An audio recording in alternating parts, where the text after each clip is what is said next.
Bharatiya Janata party, जिसकी अपनी एक अलग पहचान है। ये केवल एक राजनीतिक दल नहीं, एक आंदोलन है।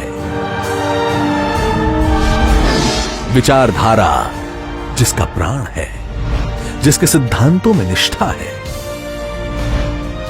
जो भारतीय संस्कृति के गौरवशाली अतीत से प्रेरणा लेते हुए मां भारती को परम वैभव की ओर ले जाने को संकल्पबद्ध है। भाजपा एक आंदोलन।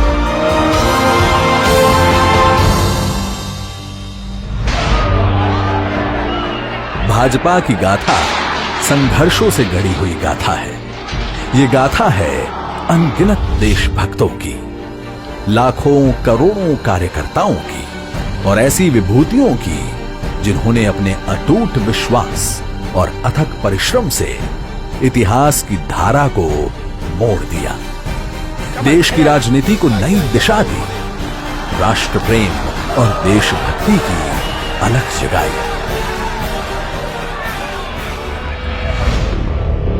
स्वतंत्रता के पश्चात जब नेहरू लियाकत पैक्ट पर हस्ताक्षर हुए, तब तत्कालीन प्रधानमंत्री नेहरू ने पाकिस्तान में रह गए हिंदुओं की जिम्मेदारी से मुंह मोड़ दिया। तब से उद्वेलित होकर डॉक्टर श्री श्यामा प्रसाद मुखर्जी ने नेहरू मंत्रिमंडल से त्यागपत्र दे दिया। नेहरू के पाश्चात्य प्रेम से ऐसी नीतियां बनने लगी जिनमें भारतीय संस्कृति सुरक्षित नहीं रह सकती थी। कांग्रेस गांधीवाद को विस्मित कर नेहरूवाद के रास्ते पर चलने लगी। डॉक्टर मुखर्जी और कई अन्य राष्ट्रवादी नेताओं ने इस खतरे को भांप लिया। एक नए राजनीतिक दल की आवश्यकता महसूस की जाने लगी और इस तरह 1951 को स्थापित हुआ भारतीय जनसंघ। जनसंघ की ओर से मार्च 1953 में कश्मीर के पूर्ण विलय के लिए दिल्ली में सत्याग्रह आरंभ किया गया। डॉक्टर श्री श्यामा प्रसाद मुखर्जी ने तय किया कि वो बिना परमिट के कश्मीर में प्रवेश करेंगे। उन्होंने सिंह गर्जना करते हुए कहा था कि एक देश में दो विधान, दो निशान और दो प्रधान नहीं चलेगा। अपनी दृढ़ संकल्प शक्ति और जनता से मिल रहे समर्थन के बल पर 11 मई 1953 को श्री मुखर्जी ने बिना परमिट के कश्मीर में प्रवेश कर लिया और उनको गिरफ्तार कर लिया गया। 23 जून 1953 को संदेहास्पद स्थितियों में वे शहीद हो गए।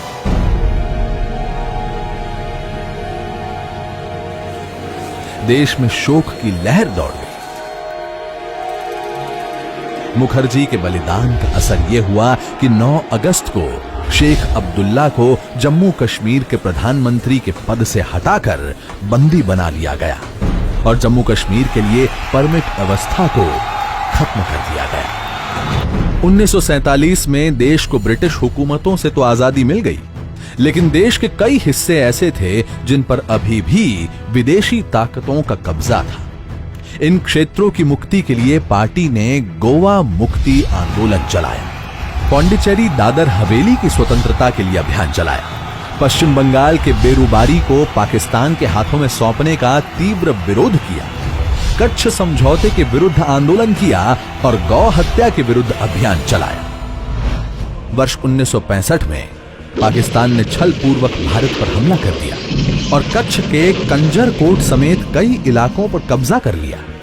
जनसंघ ने इसका विरोध किया और देश भर से जुटे 5 लाख लोगों ने दिल्ली आकर फौज न हारी, कौम न हारी, हार गई सरकार हमारी का नारा दिया। जनसंघ के समर्थन से तत्कालीन प्रधानमंत्री लाल बहादुर शास्त्री को हिम्मत मिली और भारतीय सेना ने पाकिस्तान पर विजय पा ली। और इसके बाद देश में आया वो दौर जिसे भारतीय लोकतंत्र का सबसे स्याह दाग माना जाता है, आपातकाल। आपातकाल के दौरान तमाम बड़े विपक्षी नेताओं को जेल में डाल दिया गया और उन्हें यातनाएं दी गई। राष्ट्रीय स्वयंसेवक संघ पर भी प्रतिबंध लगा दिया गया। जनसंघ के हजारों कार्यकर्ताओं ने अग्रिम पंक्ति में खड़े होकर आपातकाल के दंश को झेला। और 1977 के चुनाव में जनता पार्टी के नेतृत्व में देश को नई सरकार मिली। पर भारतीय राजनीति का यह पहल प्रयोग ज्यादा दिन नहीं चल पाया और आपसी लड़ाई व कांग्रेस के षड्यंत्रों के कारण सरकार गिर गई और 6 अप्रैल 1980 को जनता पार्टी से अलग होकर भारतीय जनता पार्टी का गठन हुआ। 1987 में देश में राजीव गांधी की सरकार थी। बोफोर्स मामले में उनकी सरकार पर भ्रष्टाचार के आरोप लगे और शाहबानो केस ने उनकी अल्पसंख्यक वोट बैंक की राजनीति का पर्दाफाश कर दिया। 25 सितंबर 1989 को पंडित दीनदयाल उपाध्याय की जयंती के मौके पर श्री लाल कृष्ण आडवाणी ने गुजरात के सोमनाथ से राम रथ यात्रा शुरू की। देश के जिस भी भाग से ये यात्रा निकली, इसे अपार जन समर्थन मिला। इस यात्रा ने न केवल भारतीय जनता पार्टी की राजनीति को बदल कर रख दिया, बल्कि देश के भविष्य को भी एक नई राह दी। 1991 का वो दौर जब आतंकवाद अपने चरम पर था, उसी दौरान भाजपा ने कश्मीर के लाल चौक पर तिरंगा फहराने का निर्णय लिया। दिसंबर 1991 में भाजपा के तत्कालीन अध्यक्ष डॉक्टर मुरली मनोहर जोशी के नेतृत्व में एकता यात्रा निकाली गई। श्रीनगर के लाल चौक पर 26 जनवरी 1992 को तिरंगा फहराकर डॉक्टर जोशी ने भारत की एकता और अखंडता का संदेश दिया।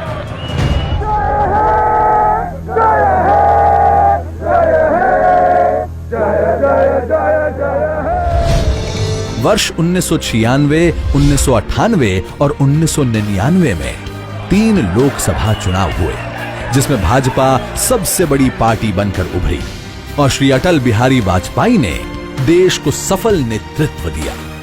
इसके बाद भाजपा को विपक्ष में बैठने का निर्णय मिला और भाजपा ने यहां भी एक सजग और जनता की आवाज उठाने वाले सशक्त विपक्ष की भूमिका निभाई। आज केंद्र और अनेक राज्यों में भाजपा और इसके गठबंधन की सरकारें अंत्योदय एवं एकात्म मानववाद के आधार पर जन कल्याण के कार्य कर रही है। आज भाजपा विश्व की सबसे बड़ी पार्टी है। इस पार्टी को लाखों करोड़ों कार्यकर्ताओं ने सींचा है और आज भी इसके समर्पित कार्यकर्ता नेपथ्य में रहकर मां भारती की सेवा कर रहे हैं।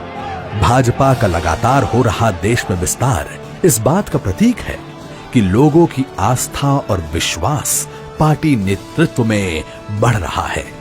पार्टी को देश के कोने कोने से अपार जन समर्थन मिल रहा है।